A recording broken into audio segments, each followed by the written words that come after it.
E teve mais, viu? Para responder sobre a situação da Ucrânia e a postura da Rússia na guerra, Lula recorreu à criação do Estado de Israel. A versão do presidente para um assunto que é tão complexo provocou uma enxurrada de manifestações de israelenses nas redes sociais. A gente separou o trecho dessa fala do presidente na Espanha. Vamos acompanhar. A ONU era tão forte que em 48 ela conseguiu criar o Estado de Israel. Em 2023 ela não consegue criar o Estado palestino. Só para a gente medir o que aconteceu nesses anos todos. Quando os Estados Unidos invadiu o Iraque, não houve discussão no Conselho de Segurança. Quando a França e a Inglaterra invadiram a Líbia, não houve discussão no Conselho de Segurança. E agora a Rússia, que é membro também do Conselho, membro fixo, também não discutiu.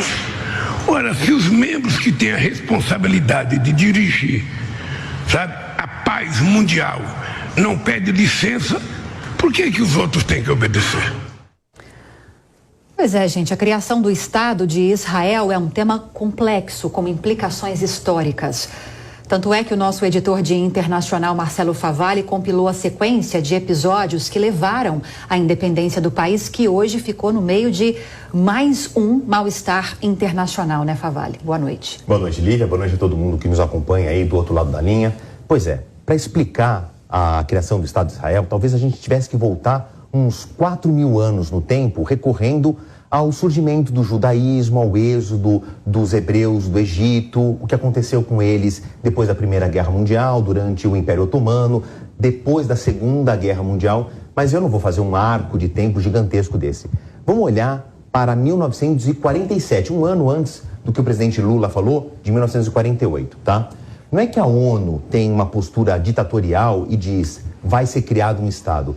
Isso foi uma resolução, um documento que foi debatido, apresentado e votado. Aliás, o Brasil, em 1947, quando surge essa resolução, tem um papel fundamental. Foi encabeçado pela delegação brasileira, pelo histórico diplomata Oswaldo Aranha, que liderava a Assembleia Geral da ONU de 1947.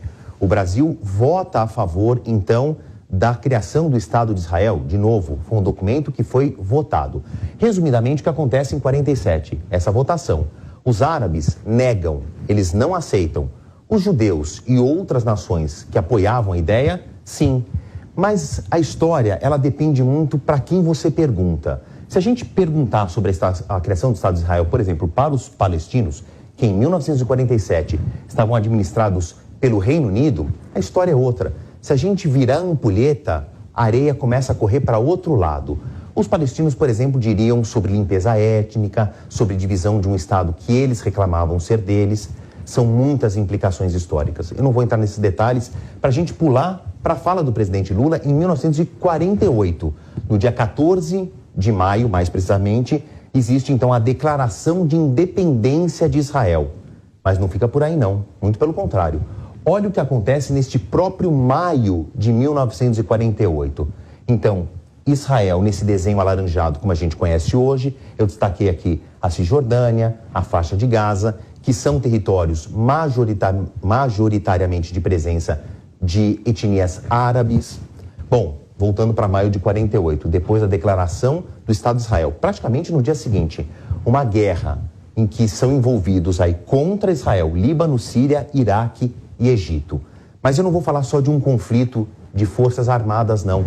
Olha as implicações para os civis.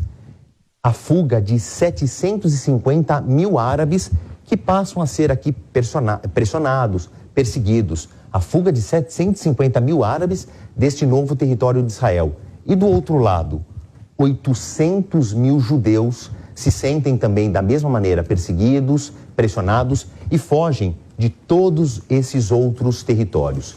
Vamos voltar às implicações históricas? Então, esses 800 mil judeus que fogem se tornam cidadãos israelenses. Por quê? Porque existe na Constituição, mesmo que teórica de Israel, fazer um parênteses rápido aqui, que Israel não tem uma Constituição, tá? Mas existe um princípio, um conceito, que é o seguinte: o israelense tem a chamada lei do retorno. Estamos falando de um Estado que anda de mãos dadas com a religião. Então, alguém que se declara, que professa a religião, é abraçada pelo Estado. Então, entendo que estamos falando aí de algo que começa em 1947, num corte muito pequeno. Tem milhares de anos de história e com uma implicação que leva a milhares de refugiados.